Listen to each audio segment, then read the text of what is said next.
100, 200, 300, 400, 500, 600, 700, 800, 900, 1,000! 1,000 siya, princess! Ang dami naman! 1,000 pesos! Nakakainggit! First honor kasi ako, princess, kaya maraming binigay sa akin si nanay na regalo. Ikaw, Iska, magkano binigay sa'yo ng mama mo? 1, 2, 3, 4, 5, 6, 7, 8. 8 na 22, princess. So, ibig sabihin, meron ako 160 pesos. Madami din sa'yo, Iska. Ako, puro piso lang yung regalo sa akin ni nanay. Ilang pirasong piso yan, princess? 1, 2, 3, 4, 5, 6, 7, 8, 9, 10, 11, 12, 13, 14, 15, 16, 17, 18, 19, 20. 20 lahat ng bebang yung pera ko. Ang konti. Hindi pa ako makakabili ng piatos. Sa susunod kasi, mag-aaral kang mabuti para may regalo sa Aling Tere. Gusto ko din ng maraming pera para makabili din ako ng masarap na pagkain. Huwag kang magkalala, princess. Ibibili natin tong pera ko ng pagkain para mag-celebrate tayo. Talaga, bebang? Bibili tayo ng pang-merienda? Oo. Ano bang gusto mong pagkain? Gusto ko yung cake. Yung matamis na matamis. Ikaw, Iska, gusto mo rin ba ng cake? Oo, bebang, paborito ko yung cake. Sige, cake yung bibili nating merienda. Yay! Kakain kami ng cake. Eto, princess, pera ha. Ikaw na bumili ng cake na gusto mo. Ang daming pera nito. Makakabili ako ng masarap na cake. Bilisan mo, princess, bumili ha, para makakain agad tayo. Okay, wait nyo ako dyan ha. Bibili ako ng cake sa palengke! Yahoo! Si princess, ang bilis utusan, basta pagkain yung bibilhin. Hayaan mo na, Iska. Buti nga pumayag siya eh.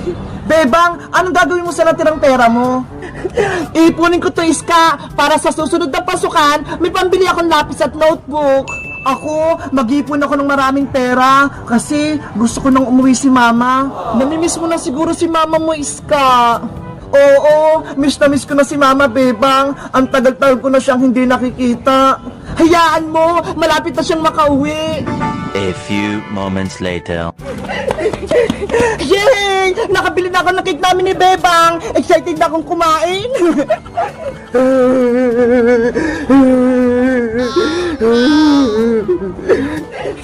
Si Boyong din na, umiiyak. Boyong, bakit ka umiiyak?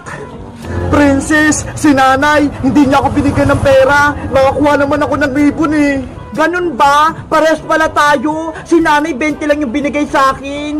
Gusto ko sana mag-celebrate, kaso wala naman akong pera pang biling pagkain. Huwag ka nang malungkot, Boyong. Sumama ka na lang sa akin. Mag-celebrate tayo dun sa may taas nila, Bebang. Ayun sila, ho. Talaga? Isasama niyo ako, princess? Oo naman, classmate ka namin eh. Tara na, sumama ka na. Huwag ka na dyan umiyak. Asan na kaya yung room namin? Sabi ni Princess 512. Ay, ayun! 512 na to! Sabi nandito na sila, Princess. Ang galing! Princess! Nandiyan na ba kayo? Hala! Wala pa sila! Dahil ako yung nauna, nilibutin ko muna itong hotel namin para kasing ang ganda eh. Wow! May swimming pool sa labas! Ang ganda! Excited na akong maligo! Sabihin ko kay Princess, magbaka-bakaan kami dyan mamaya! Titignan ko muna yung CR namin, baka maganda rin!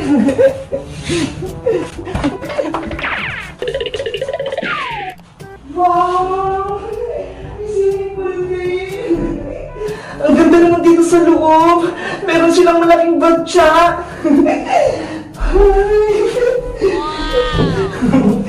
Ang galing. Pwede pang humiga. Paano kaya ito gamitin? Guys, alam niyo ba yung pangalan nito? Ngayon ko lang kasi ito nakita eh. Para kasi siyang pwedeng swimingan. Alam niyo ba kung anong pangalan nito? Ang ganda. Parang swimming pool na maliit. Nasa na kayo sila Princess tsaka si Iska. Ang tagal naman nila.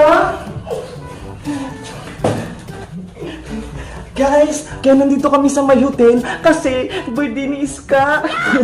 Pinadalan siya ng mama niya para dito kami mag-celebrate sa hotel. Ito nga oh, may dala akong cake sa kanya. Batiin niyo si Iska, guys ah.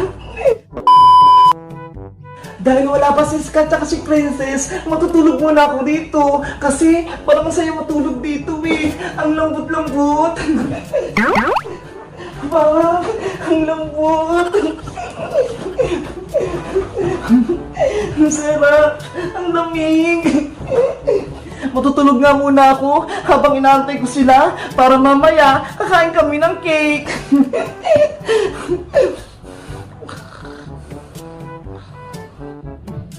A few moments later. Bebang! Nandito na ako! Nasaan na sila, Bebang? Hala! Tulog pa si Bebang! Ano ba yan? Nagugutom pa naman ako. Gusto kong kumain. Ay! Ano to? Parang cake to ah! Bubuksan ko nga! Oh no!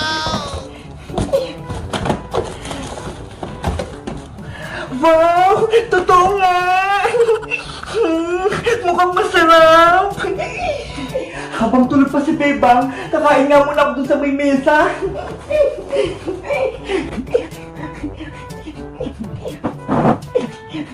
Ang ganda naman itong cake na to. Ang cute! Sakto lang para sa akin.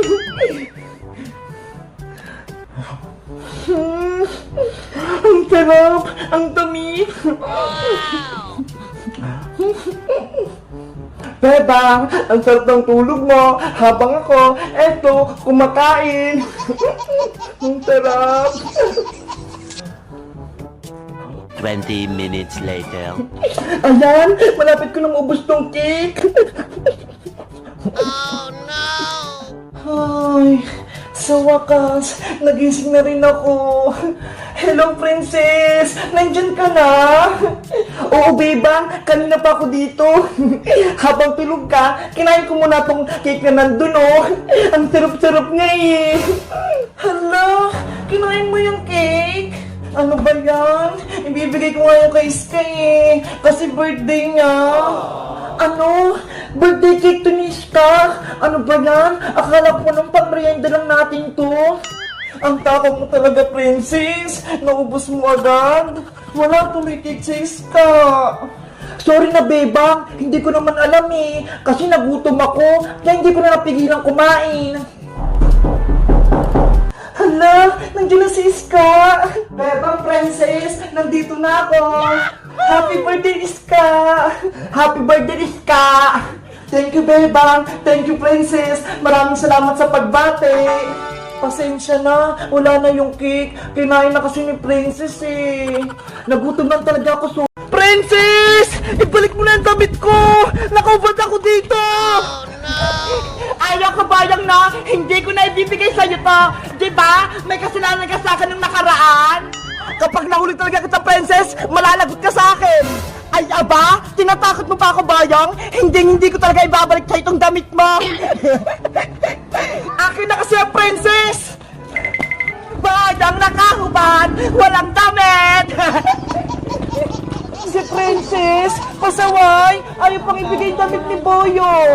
Ikaw nga, Bebang eh, hawak-hawak mo parang yung shirt ni Boyong. Ayaw nga, no? Nasa akin pa pala. Princess, akin na kasi yung damit ko. Kanina pa ako dito nakahubad. Ibabalik ko lang sa'yo to kapag nangako ka, hindi mo na kami aawayin at taasa rin. Ayoko nga! Basta, kapag nabawi ko talaga yung damit ko, makakatikim ka sa akin! Matapang ka pa, ha? Ah! Kunin mo na, bayang!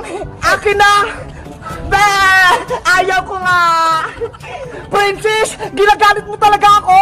Ah, eto na, bayang! Totoo na talaga to!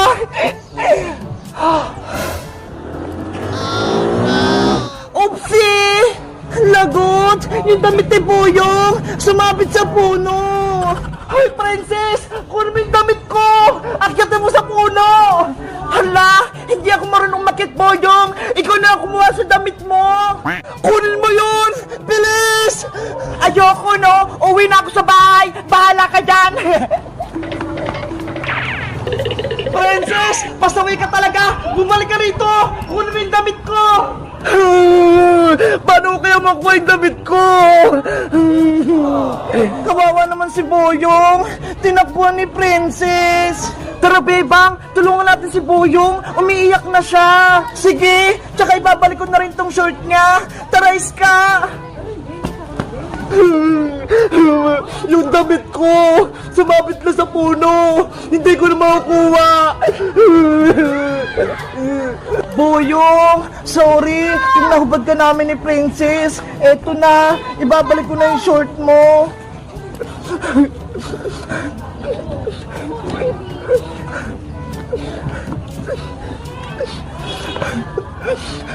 Bebang, anong gagawin natin? Umiyak si Boyong. Paano natin siya tutulungan? Kaya nga hindi naman tayo marunong nakit ng puno para makuha yung damit ni Boyong. Bebang, Iska, bigyan niyo ako ng damit. Ayoko nakahubad. Alam ko na! May naisip na ako! Anong gagawin natin, Bebang? Ayun o! May karton! Ayun na lang yung gawin natin damit ni Boyong! Etong karton, pwede ba natin gawing damit to? Oh, Iska! Pwede yan! Tara, tulungan mo ako gumawa ng damit na karton! Sige, para hindi na siya umiyak! A few moments later. Ayan na! Tapos na yung damit ni Boyong! Nalagyan ko na ng design! Wow! Ang ganda! Ang galing mong gumawa, Bebang! Tara, Iska! Ibigay na natin tong damit ni Boyong sa kanya! Matutuwa si Boyong nito, panigurado! Boyong! Eto na yung damit mo! Tapos na namin! Damit ba yan? Karton naman niya, Bebang eh! Okay na yan! Kaysa wala kang damit, Boyong! Mabuti nga ginawan ka ni Bebang eh! Kunin mo na to, Boyong! Pinaghirapan nga namin tong gawin ni Iska eh! Sige na nga! Akin